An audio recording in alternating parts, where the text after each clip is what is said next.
Cinema మాట్లాడింది, story మాట్లాడింది, కథ మాట్లాడింది.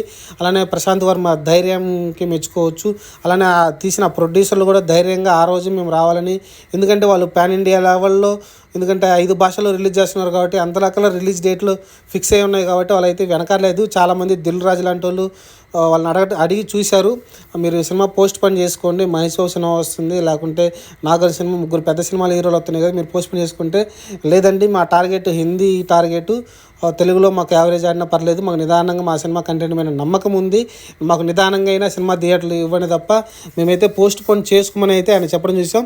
అలానే ఈగలు అయితే పోస్ట్ పోన్ చేసుకుంది. రవితేజ గారిని రిక్వెస్ట్ చేస్తే వాళ్ళ ప్రొడ్యూసర్ వాళ్ళందరూ అయితే రీసెంట్గా వచ్చి రిలీజ్ అయింది కదా ఈగలు, పోస్ట్ పోన్ చేసుకుని రావడం చూసాం.